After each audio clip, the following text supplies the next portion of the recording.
Hi, hello, and welcome back to Ever So. I'm Ever, and this will be the reading of chapter 13 and 14 of the fic The Clairvoyant Boy by Marilyn Mayhem on AO3. Chapter 13 The Ghost of Healthy Decisions. Nato didn't know how to feel. Normally, he would point, laugh, and make a big show of things. That's what usually helped him feel less like a background character, less like someone who would be forgotten. But Midoriya's story was so out of touch for him that he didn't know how to act. When he had first seen Oboro, he had been rather surprised. He had copied multiple weird quirks, but seeing another person just appear out of thin air was quite a shock. He thought that maybe it was just some sort of hallucination quirk at first, but then Midoriya had stared the ghost right in the eyes, so that was ruled out. But then Midoriya had explained, along with practically begging him to keep his secret. Nato also thinks he might have been threatened, but it could have equally been a warning, so Nato was unsure. Most people would think that Nato wouldn't bother keeping the secret, and normally he wouldn't. But the issue was so far out of Nato's territory that he decided Midoriya knew best, especially since he had a ghost backing him up. The hero part of Nato really wanted to tell someone and get Midoriya some help, but he knew what it was like to be discriminated against, and the idea of making Midoriya's life any harder was unbearable. Nato silently made his way over to the cafeteria, his thoughts distracting him from anyone passing by. At one point, he swore he could hear someone ask about secret love children, but he was too preoccupied with his entire worldview being flipped to pay much mind. Every once in a while, he would just stop to look around the hallway, wondering if there were ghosts in front of him right at that moment. After an agonizing long walk, Nato finally joined his class in the cafeteria. He didn't participate in anxious conversations happening around him. If his classmates noticed, they didn't say anything, probably just assuming Nato was nervous. It wasn't long before the buzzer went off, letting the students know that the final section of the festival was about to start. Nato followed his classmates when they began to make their way to 1B seats. He also made sure to tell Class 1A that if their hero carriers were toys, then they would be the off-brand ones that nobody likes when he passed by. It helped him blow off a little bit of steam, but he also earned a hash chop at the back of his neck from Kendo.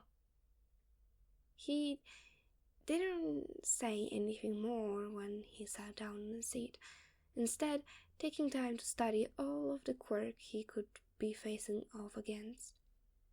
The battle was anticlimactic. Bakugo's quirk had caused a great display of which made it so Kurohiro didn't have any shadows to hide it. The Shadow Boy had been knocked out by a particularly harsh punch to the face. The second battle was boring. The Electricity Kid had immediately started his battle by releasing 1,000,000 volts of electricity. All Ariozu had to do was produce an insulated blanket and wait for the idiot to fry his brain. After that, she had just gently nudged the boy out of the ring, securing her victory. The third battle was by far Nato's favorite.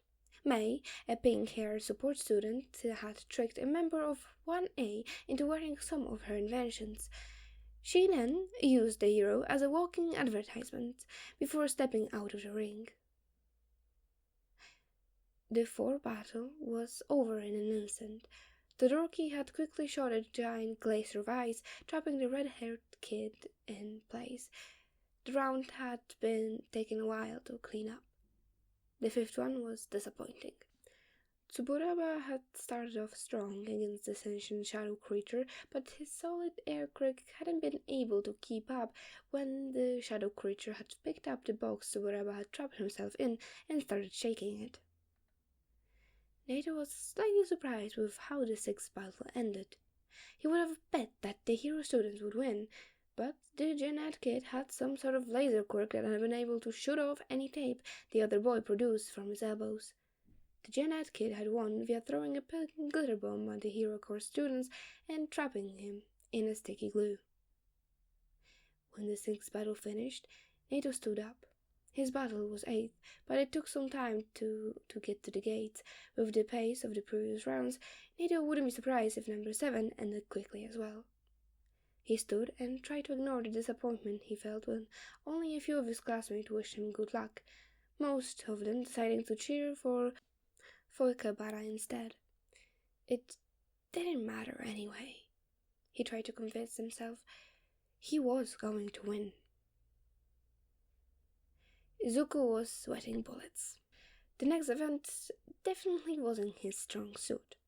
There wasn't anywhere for him to hide, nothing to use as a makeshift weapon, and all he had was the few remaining gadgets of his person.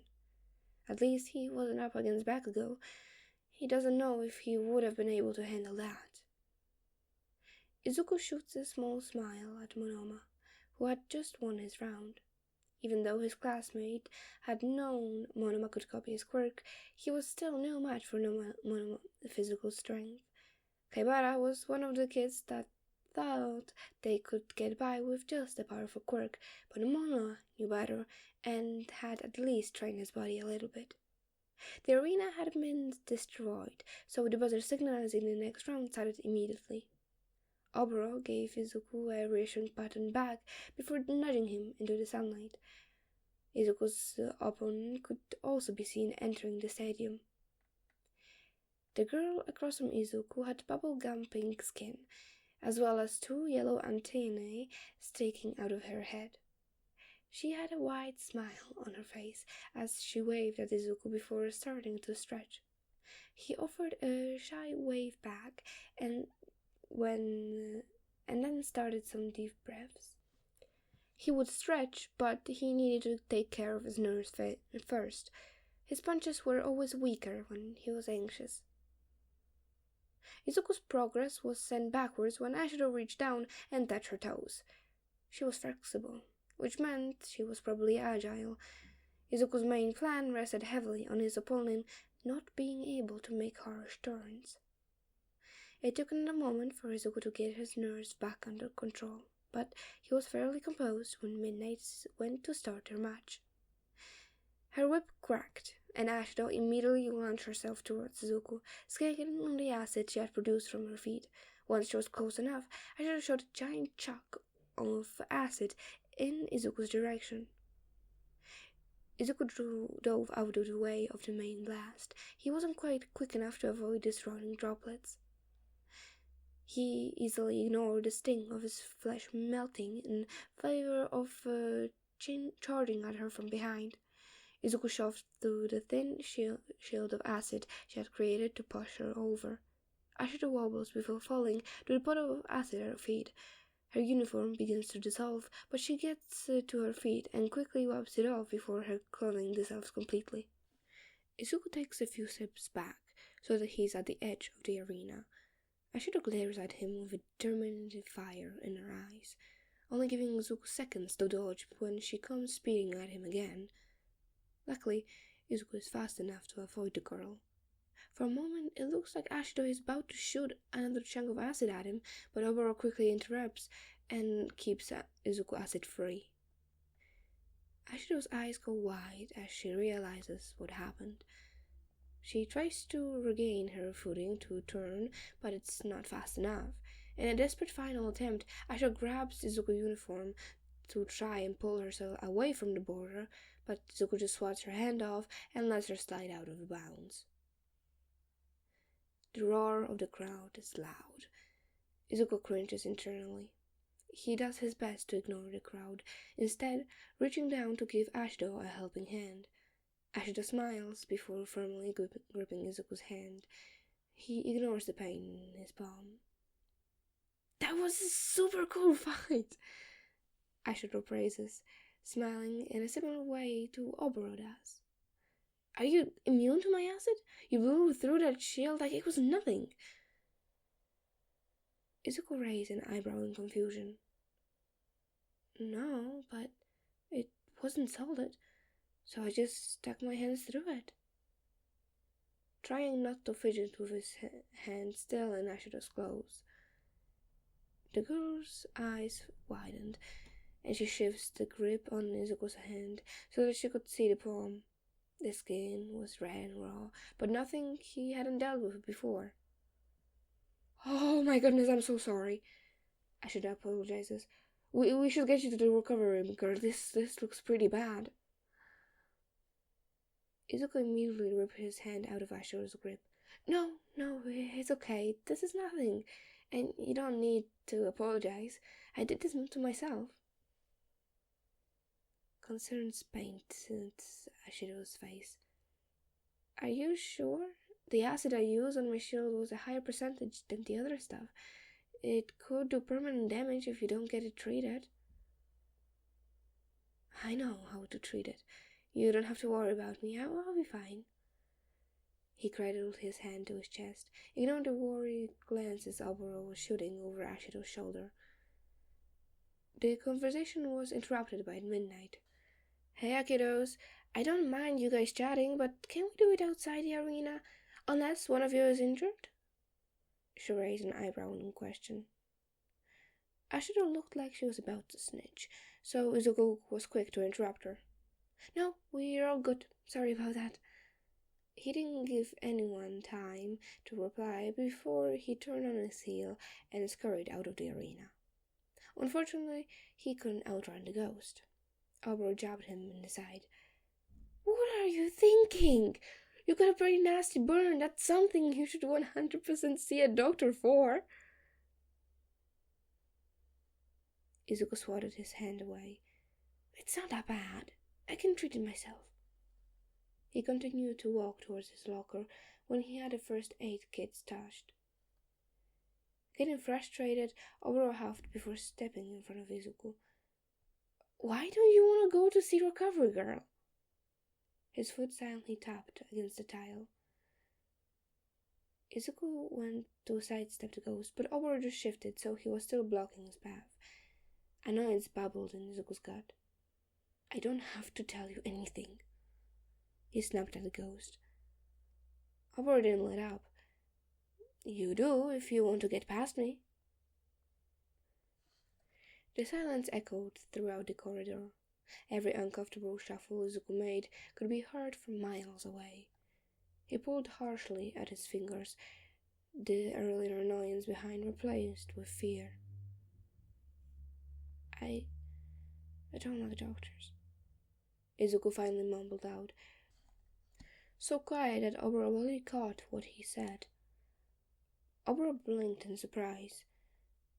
You don't like doctors?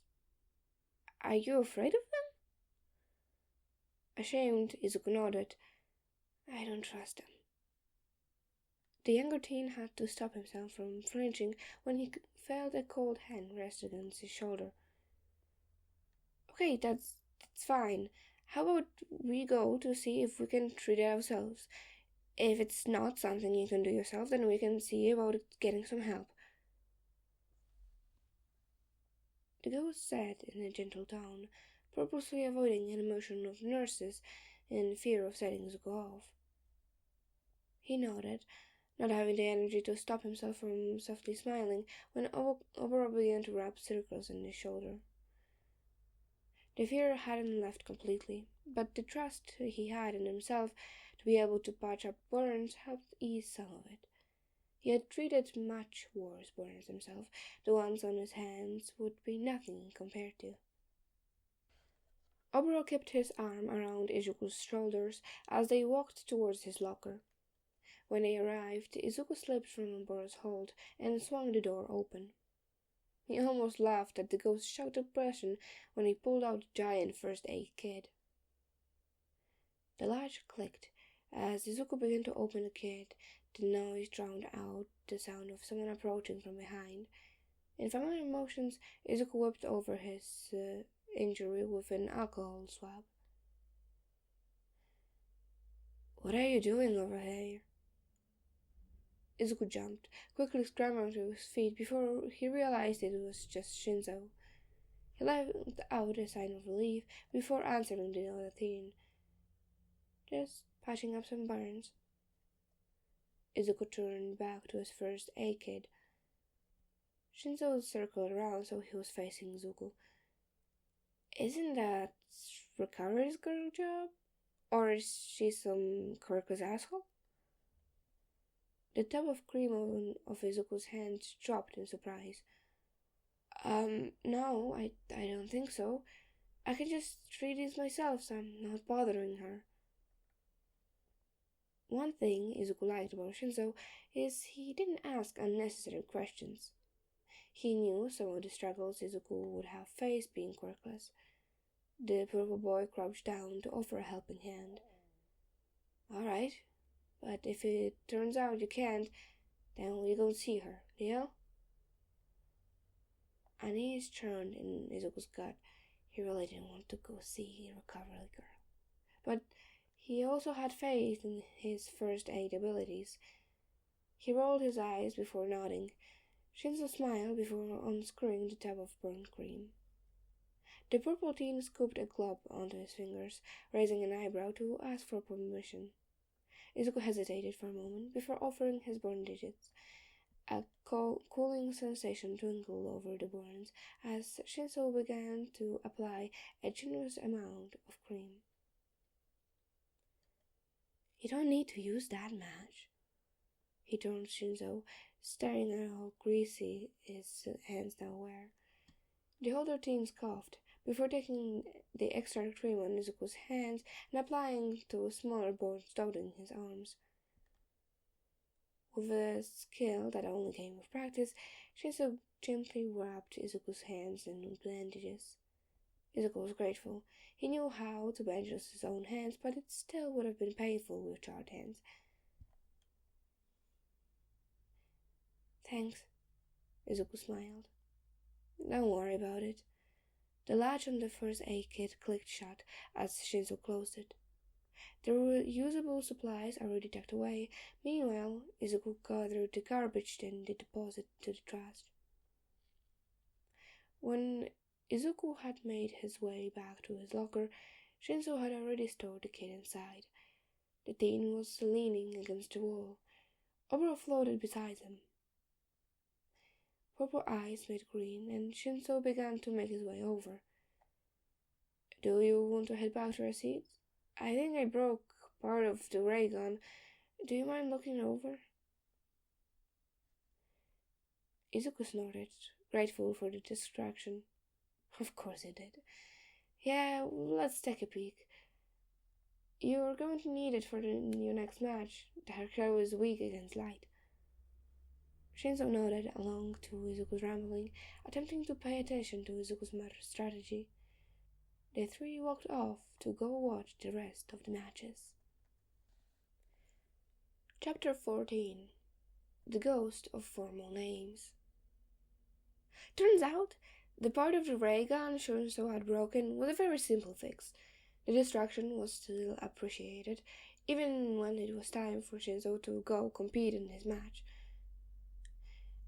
And, as Izuku predicted, the match ended quickly. The rail guide bright beam had weakened Dark Shadow. The flashbang that Shinszo threw stunning the creature enough that Shinszo could easily push the Koyami out of bounds. Izuku almost jumped for joy, until he realized it was now time for his match. Izuku knew that Monoma would have combat experience, and since Izuku didn't have a useful power, it would be a fistfight. There was a chance that Monoma could copy his quirk and Oboro could help push him out, but that was unlikely. Immediately after entering the arena, Izuku was assaulted by harsh sunlight. On the opposing side of the ground, Monoma was pretending he wasn't bothered by light, but Izuku could see his eyes watering. The two teens stood across the stadium from each other, Oboro floating right behind Izuku. Midnight did not give them as much time to warm up as she did last round. Halfway through stretching his arms, Izuku could hear the crack of a whip. Monoma immediately charged at him. Izuku was barely able to dodge Monoma's swing first. The only reason he hadn't been knocked off his feet is because Oboro had yanked him out of the way just in time. Monoma did not seem fazed by Izuku's dodging and just immediately turned around to try again. This time, when Monoma charged at him with his fierce right back, Izuku just grabbed his wrist and proceeded to flip the tall boy over his shoulder. Once on the ground, Monoma gasped for breath, the wind having been knocked out of him.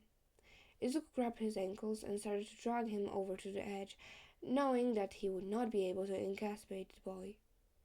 After one more inhale, Monoma seemed to realize what Izuku was doing and began trying to kick his feet out of Izuku's grip. Oboro attempted to help Izuku keep his grasp on the boy, but eventually the thrashing worked and Monoma was able to slip out one of his ankles out of Izuku's hand and start kicking him. After a particularly violent strike to his fingers, Izuku was forced to let go of Monoma's ankle, letting the boy scramble to his feet.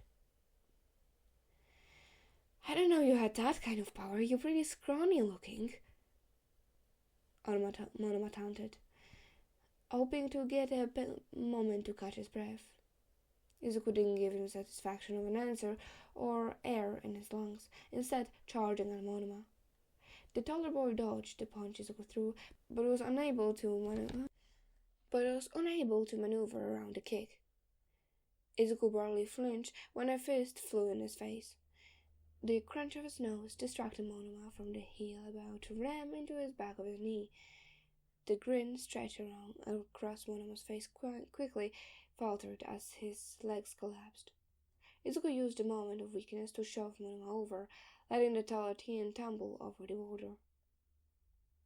Izuku could hear the cheers of the audience, as well as his homeroom teacher's excited praise. He offered a hand to Monoma to help the other teen up. Monoma took the offered digit before beginning to dust himself off. "Good fight." Monoma dipped his head. Izuku reciprocated the gesture. "You too." Monoma just grunted before turning to walk out of the stadium. Izuku watched him go before turning to leave. He was stopped by a slim hand blocking his path. It was Midnight. "Hey there, Midoriya. You need to get that checked out." Midnight waved at his bleeding nose. The teen reached up a hand to poke at the injury. It wasn't broken, just bleeding. It's not broken. All I need to do is clean up the blood and it should be as good as new," he told his teacher, poking at his nose to get his point across. Midnight frowned. "Okay, but if it starts bleeding again, you go see a recovery girl." Izuku nodded, not actually planning to follow up on his end of the deal. Midnight smiled and let him continue to the tunnel. Oboro trained behind him. "Are you sure you don't need a doctor?" Oboro asked once they made it further down the tunnel. "I know first aid if you actually did break something." Izuku shook his head. "I didn't injure myself that badly this time. It's honestly just a simple nosebleed. Now, can we go before I get my biohazard all over the clean floor?"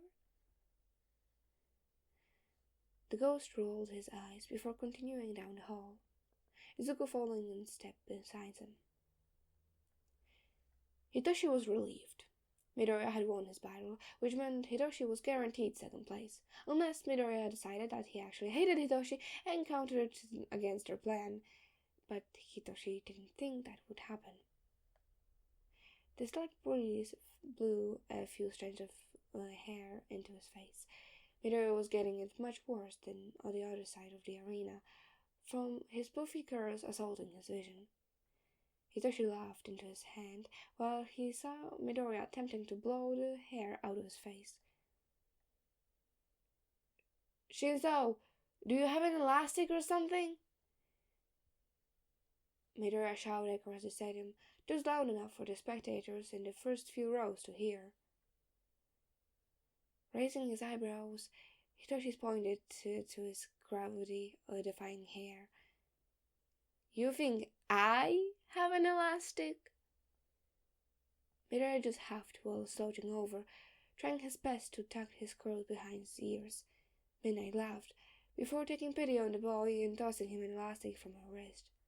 Definitely startled, Midoriya caught the elastic, an expression of awe painting on his face, before he tied the straight hair into a ponytail on top of his head. Once the boy was situated, Midnight cracked her whip, signalizing the start of the battle. The crowd obviously expected something to happen, noises of confusion echoing the stadium when neither of the boys charged at each other. Hitoshi took a few extra mental steps towards his opponent. Midoriya took that as a sign to also start walking towards the middle of the arena. Both students stopped when they had come face to face. Hitoshi stuck out a hand, smiling. Midoriya took the other boy's hand. The contact only lasted a second before Midoriya dropped his hand and began to whisper something in Hitoshi's ear.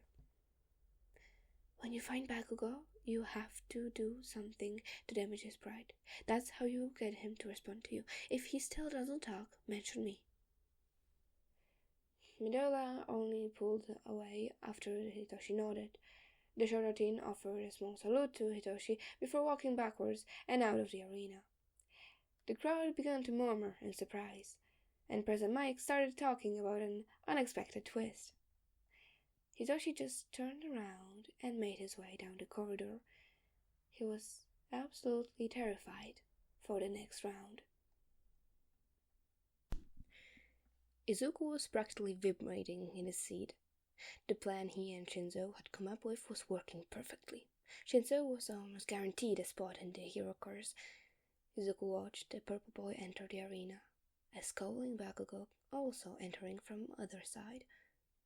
Midnight gave the students a minute to gather their bearings. Izuku could barely sit still. Sensing the younger teen's anticipation, Oboro slid a hand into his lap, letting Izuku squeeze his hand as much as he needed to. Without warning, Midnight cracked her whip.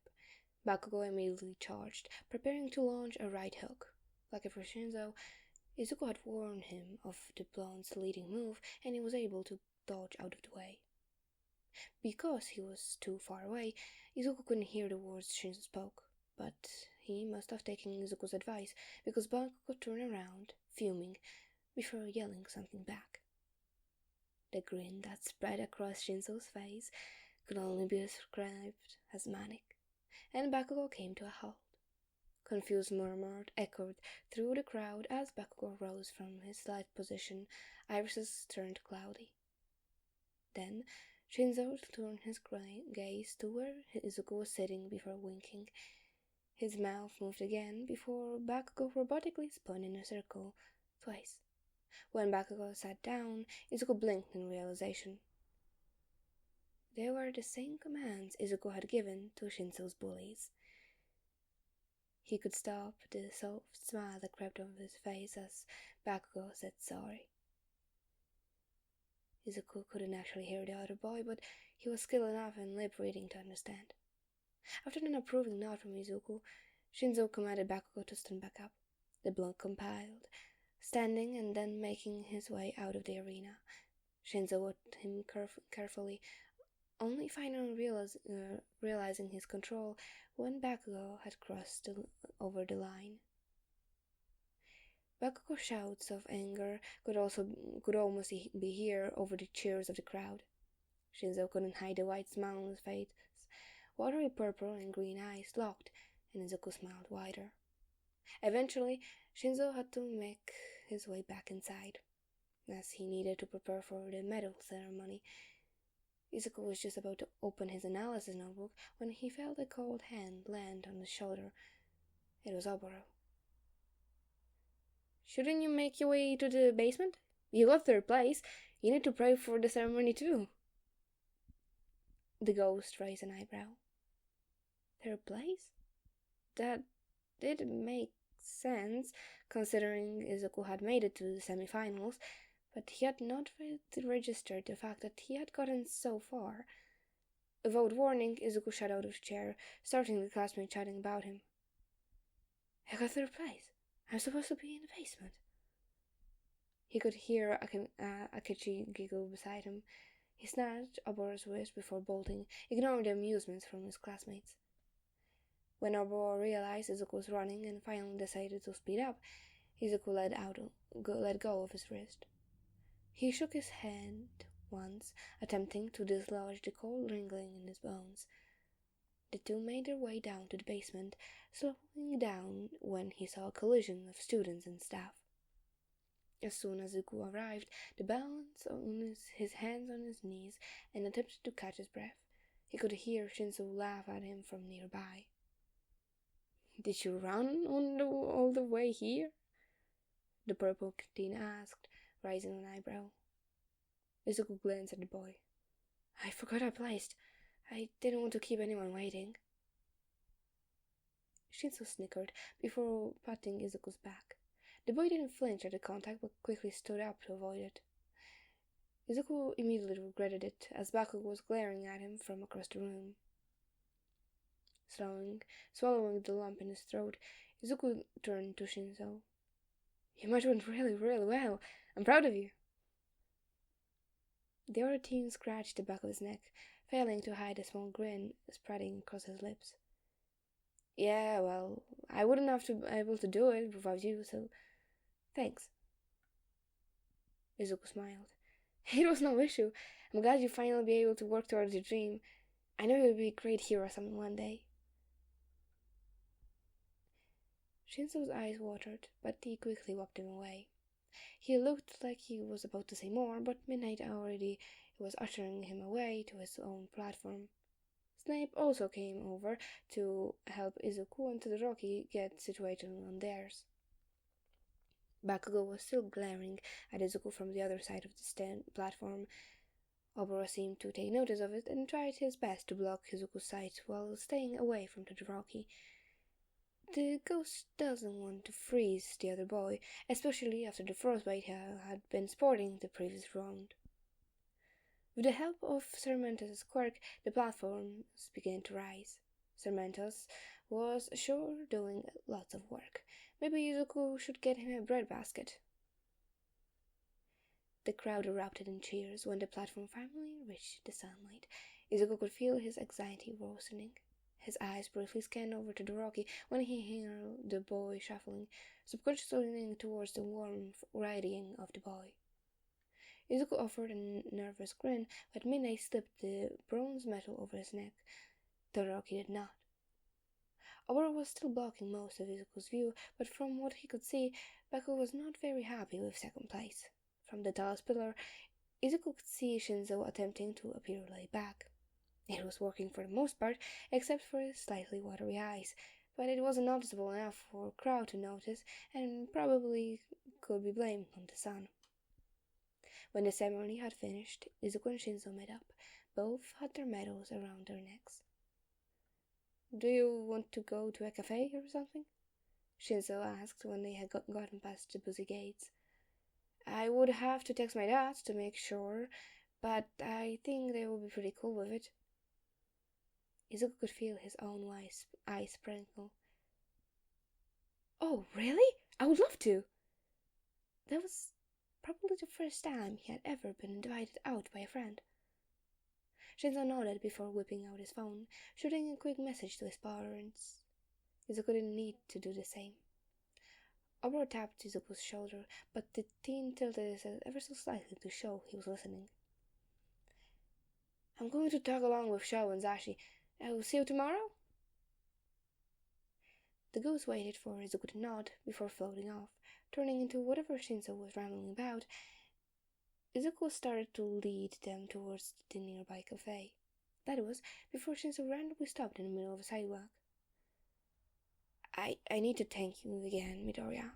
I really couldn't have done that without you, he said, turning to look Izuku straight in the eyes.